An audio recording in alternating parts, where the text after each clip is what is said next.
Hello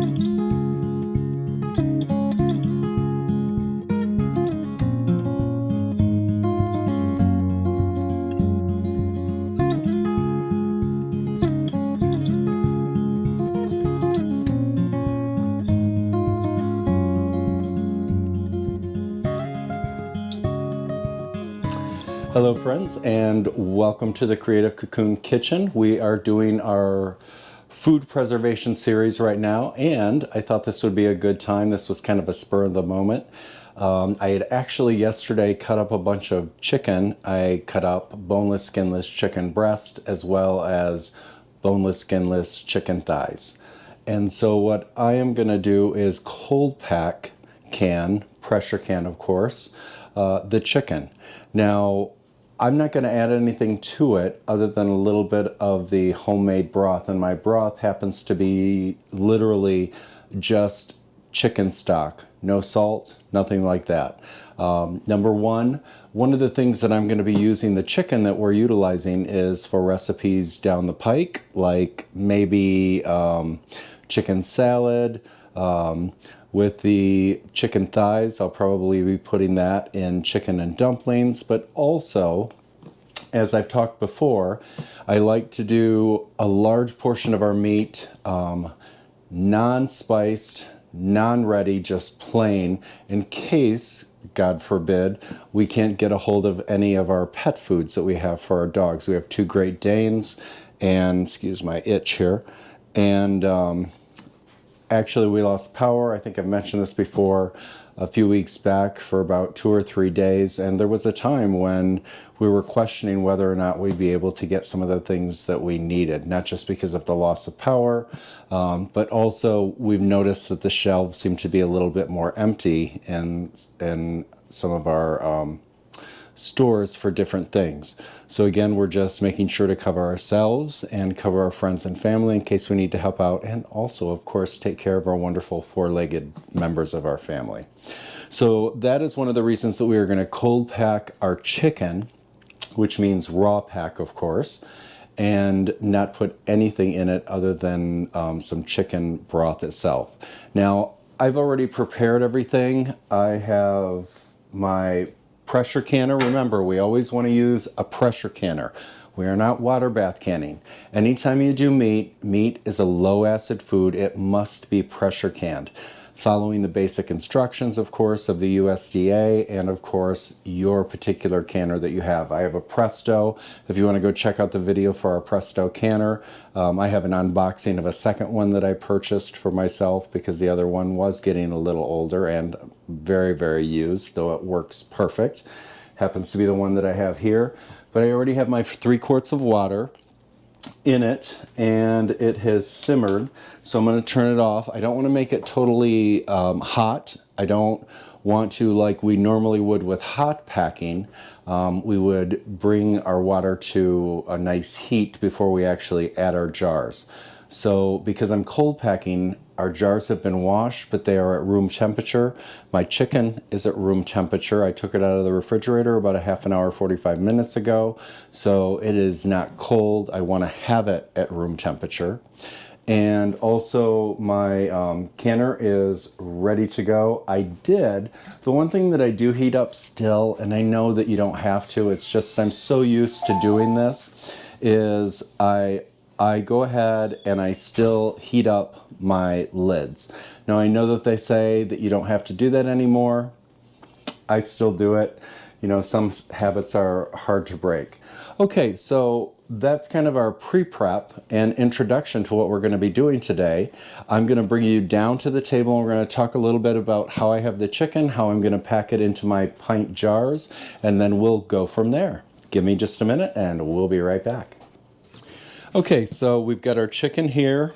I have Stearamine my whole area. Again, if you have not heard me talk about Stearamine before, it's better than sanitizing with bleach. It not only kills germs and bacteria, but it also destroys any viruses, which I think is amazing. They use it in restaurants and hospitals and food prep areas. I just really, really appreciate this stuff. Okay, so my whole area has been done. And by the way, I haven't done it yet. I'm keeping an eye out for some wooden cutting boards. I'm going to be getting rid of my plastic ones. I don't mind having them. I bleach them and I sanitize them and I keep them pretty good. But I have heard that it might be time to kind of get away from them. And I did a little research, and yeah, I think it could be so. So, anyways, I know I get a few comments on that on occasion, and I have done the research, and yes, I am heading in that direction. Okay, so we have two types of chicken. I have that would be my chicken breast. This would be my chicken thighs. Okay, as you can tell, just because of the color. Now, I am going to be starting with my chicken breast, but what I'm going to be doing as I am packing them, I'm going to get rid of that cutting board, is this. I'm going to bring over my jars. I am using pints, as many of you know, and I mentioned it before. I prefer to do my meats in pints, just because that's typically what we would use. And if I need more, I would grab two, a whole quart of meat. You can do the chicken in quarts. To be very honest, I'm not all that comfortable with that. I don't know. I'm just used to doing pints. That could just be my own paranoia and changing of the ways to do things. Okay. Now, I have my own chicken broth, like I had said, sodium free. I always like to start with just a little bit in the bottom. Now, because I'm raw packing, these don't need anything, because number one, the chicken is going to make its own juice because it's being cooked from raw. That being said, I don't know, I like having just a little bit of broth in there, because typically I'm doing breasts, and breasts, depending on the chicken itself, could be a little bit dry and not create as much juice as I'd like to. I've had it happen a few times, not a lot. So again, how much am I adding? I don't know. I'm adding like about a quarter of a cup. Hardly any. It's just a little bit of a starter health. The other thing I'm doing is I'm going to start my jars with my breasts. I'm going to put 2 pieces of the thigh meat in the jars that are mostly going to be breast meat. And the reason is because, of course, the thigh meat has a little bit more fat, and it's going to help create some of those juices. I feel it's also going to add just a little bit of flavor, because I think there are more flavor in the thigh meat rather than the breast meat. Young lady, out, not in my kitchen, go, scram. Sorry, folks. She's usually real good. I didn't close the door, and I'm having them go a little bit longer for dinner tonight, so she's looking for food. Okay, so I have thigh meat in there. Now I'm going to go ahead and I'm going to pack, and again, the chunks are about that size. I'm not going to pack. I want to leave 1.25 inches headspace based on USDA. A lot of people think, 1 inch, and for most things 1 inch works, but for something like this, I have found that, and USDA says 1.25 inches. So I'm not going to go as full as I might go with other things.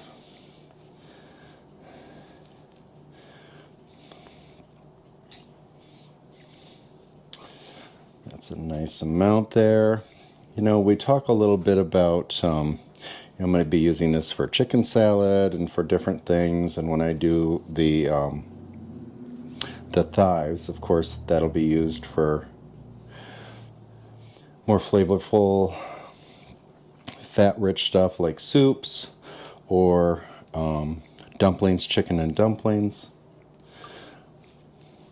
But also, you know, I'm not using any salt because if we run into any trouble getting access to dog food or healthier dog food, then I have a backup plan in place and I don't have to panic for my dogs.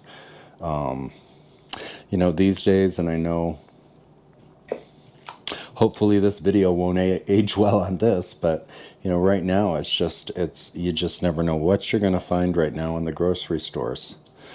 You know, I mean, we kind of got used to that with COVID, but now we're getting used to that with all the other stuff and things, right? So I'm just going to fill all of these this exact way.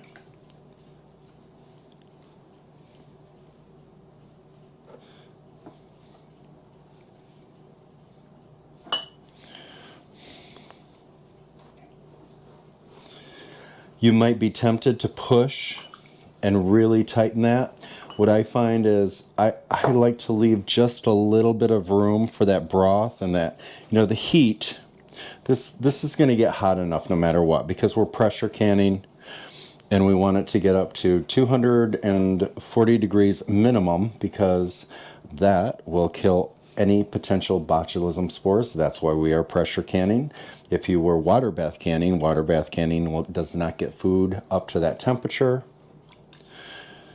It takes the steam inside of a pressure canner to actually produce that type of heat. In my altitude, I will be using 11 to 13 pounds. I tend to go a little towards the high side just because that's just the way I roll. I never allow it to go below as I'm processing the 11. If it did, I would have to start my timer all over again because I am doing this in pints. Of course, we will be processing these at 11 to 13 pounds pressure for 75 minutes. If I were doing quarts, which I could, those would be 90 minutes. And of course, that's taking into account that you've let your pressure canner vent for the 10 minutes. We've talked about that on all the videos. If you don't know what I'm talking about, definitely go check some of that out because that's very important. That's stuff you need to know. What it means is when I cover the pressure canner, we want to make sure that as it heats up and it starts steaming out of the vent hole, which I will show in a little bit here, want to make sure that we let it vent for 10 minutes. That gets all of the air out of the pressure canner and replaces it with steam.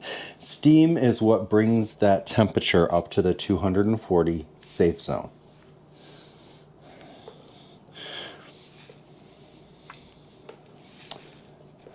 And that, my friends, keeps you and everybody you're feeding happy and healthy.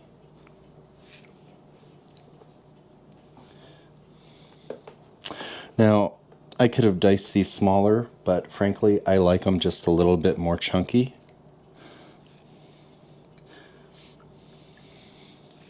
And again, I'm not pressing them. I'm not putting them, making them tight, tight, tight.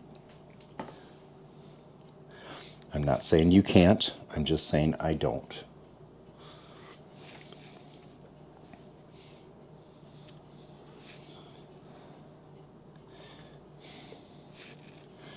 Okay.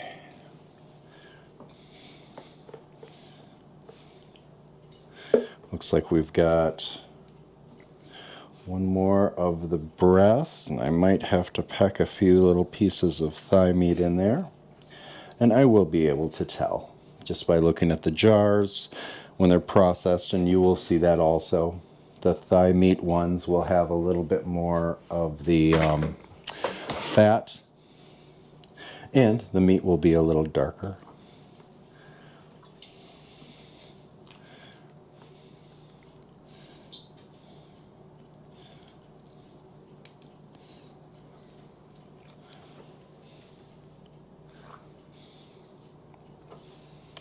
Okay, found a little bone in that one. All right, and I'm just going to pack those. Okay, move those out of the way. In my canner, it will take 16 pints. 1, 2, 3, 4, 5, 6, 7, 8, 9, 10, 11, 12, 13, 14, 15, 16. So I probably will have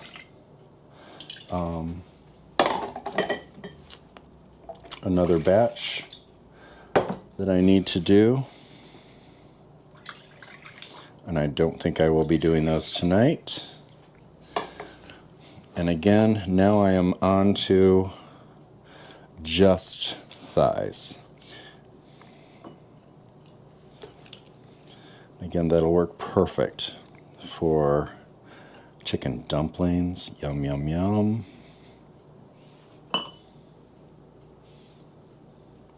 Or even chicken stir fry. Get a little bit of tissue there. Again, remember, I'm going for 1 1/4 headspace, not 1 inch, as we would normally do. This is going to create its own juice, as well as, remember, I did put some, a little bit of broth in there. And I also want to make sure that it's 1/4 inch and 1/4 headspace because of siphoning. We don't want it to go any higher than that, because what will happen is, as this pressure cooks, the reason we don't tighten our lids is so that air can escape inside the jar and give it a good seal. But what can happen is if you fill these jars too full, they will siphon. And siphoning happens naturally, occasionally anyways. And as long as your jar seals well, that's great. But if you overfill, you might have an issue with it possibly not sealing to the level of which you would like it to, i.e. safe.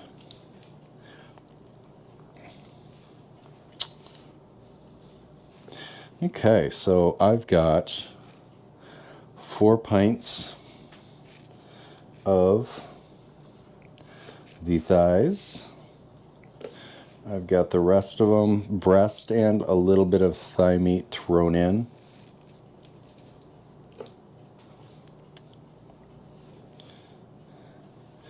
I'm going to throw a little bit right down in there. Okay, so now this I am going to put in the refrigerator and then put in a smaller container. I actually might cook it with my ground beef because I am making dog food this evening.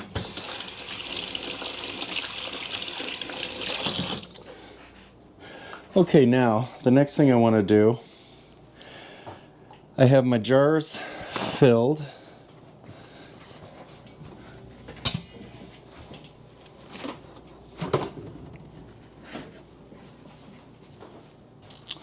I'm going to use my white distilled vinegar.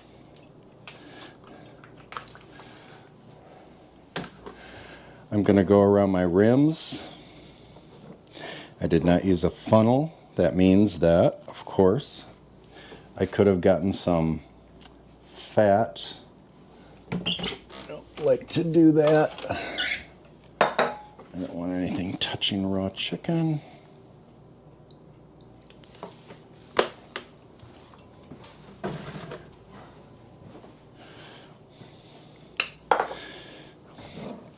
Like I said, tonight was a bit of a spur of the moment. So, again, I am going around the rims of the jars in case there is any fat. Fat is going to impede a good seal.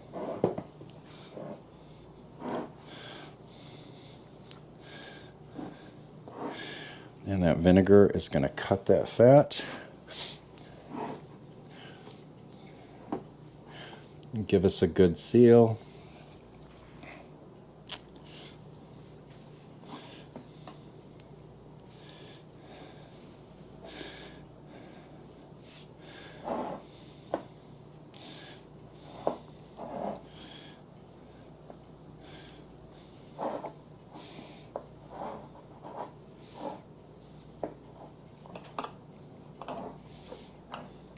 And one of the things that you'll notice about this video compared to our other ones is this is a really fast process to raw pack meat.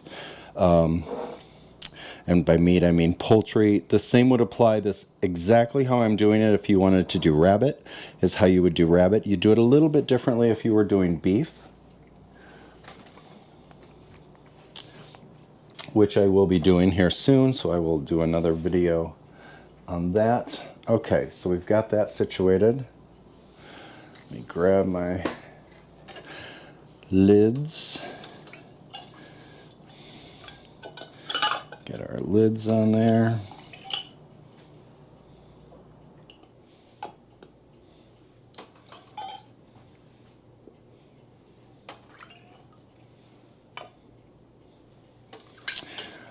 The other thing I will do a video on is I've had some friends ask how I do my dog food, what I put in it, so I will do a video on that.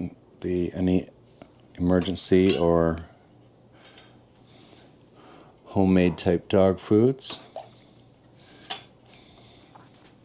One thing I don't feed my dog, I don't do raw. I know a lot of people feed raw to their dog. I'm not a fan of that. We have some really good friends that own a veterinary office, and they have told us do not do the raw food. I know some people get away with it, and they get away with it for whole lives, and that's fine, but you know, we've heard a lot of things. Dogs are prone to the same type of diseases that can come from ingesting the wrong raw food, or food that has been violated with botulism or salmonella.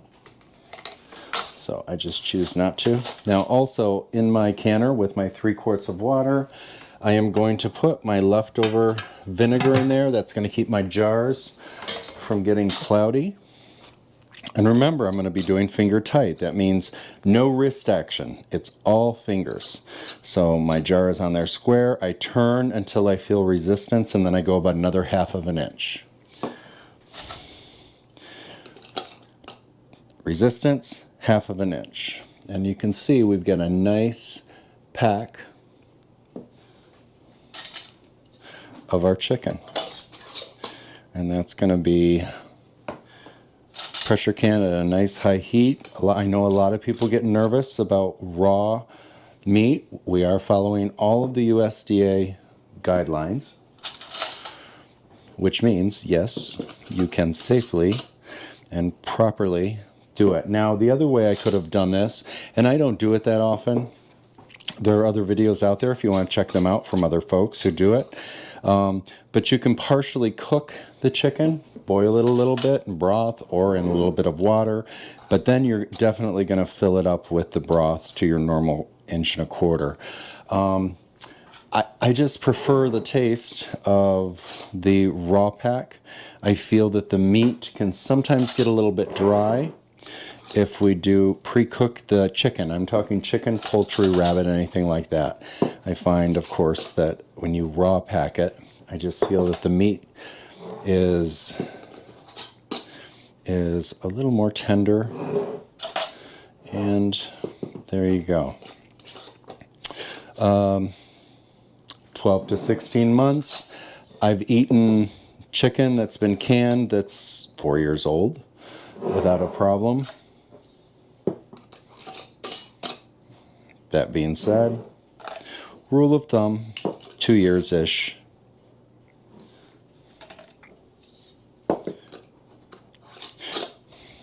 We're doing fresh here so we know how old it is. You know, when you buy meat, canned meat in the store, you don't always know, even though it has the expiration date. So, okay, so everything is ready here. I'm going to go ahead. I'm going to load my canner.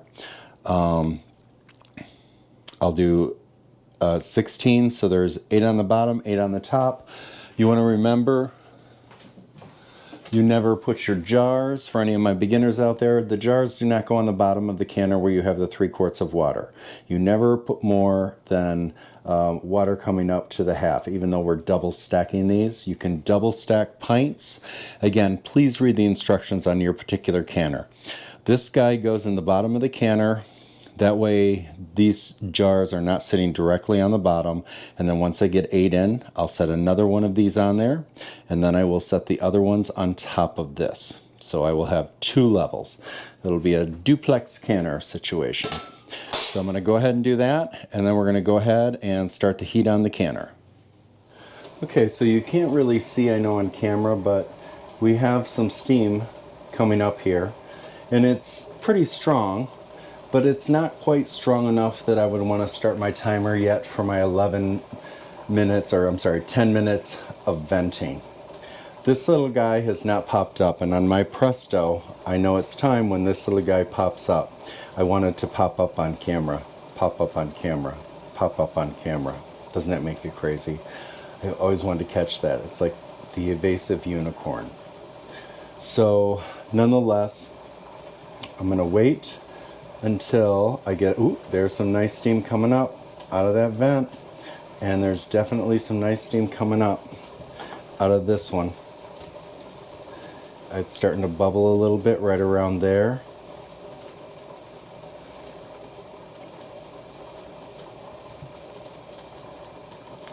Pop up.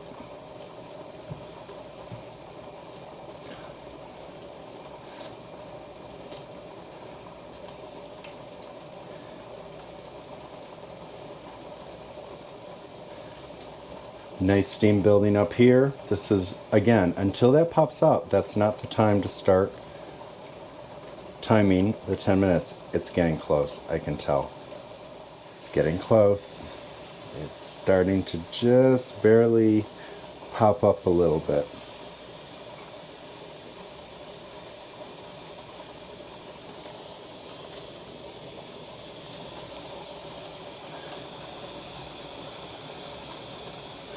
Be nice to me on camera.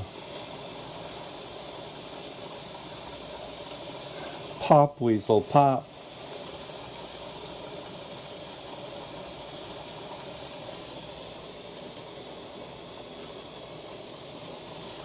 So you can see I am getting a good, consistent level of steam coming out of the vent. So it's getting rid of all of that air inside there, and it's creating steam from the water in there instead. I'm not turning the camera off until you pop up. It's wanting to try. You can see it. It's not level with the pot. So this must have been what they were doing when they were saying things like a watch pot never boils. Ta-da! Did you see that? I'll do a replay. Voodoo. It just popped up. Adelucci. Alright, so now we know that we're getting a good amount of steam. I'm going to go ahead, set timer for 11 minutes. 11 minutes, counting down. So now I'm going to let this steam for 11 minutes. That's going to get rid of all that air, replace it with that wonderful steam. I will then, in 11 minutes, put my weight on, build this pressure up to 11 to 13 pounds, and then set my timer for 75 minutes. At the end of that, I'm going to let it cool down once I turn off the burner. I am not going to remove my weight here. I am going to leave it on until the pressure goes back down to 0, and then I'm going to set my timer for 10 more minutes, let it set for 10 minutes at 0, and then I will remove the weight, remove the lid, and take my jars over to a towel. So that will be the process. We'll see you then. Okay, so we are done. Everything is done. Chicken is done.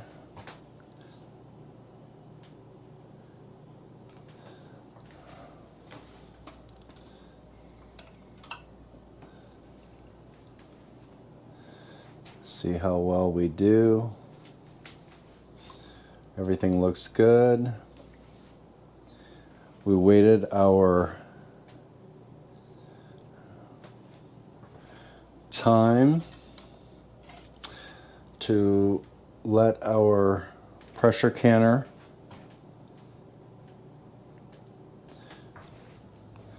come down, then gave it another 10 minutes. After it hit 0,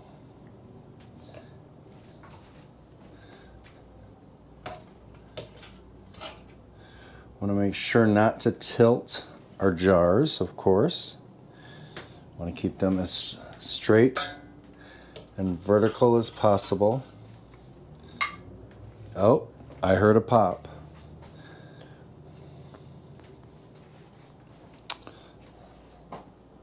And they did. They created a nice amount of juice for themselves. Come on, little fella. That back corner, because my microwave is in the way, can be a little challenging.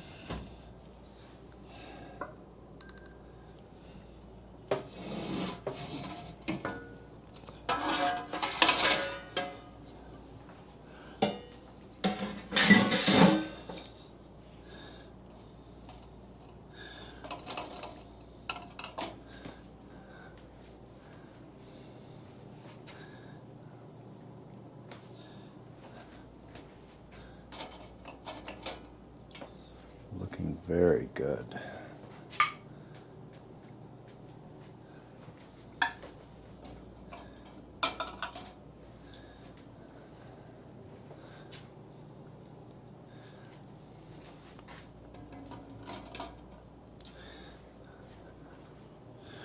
So we will let these set overnight.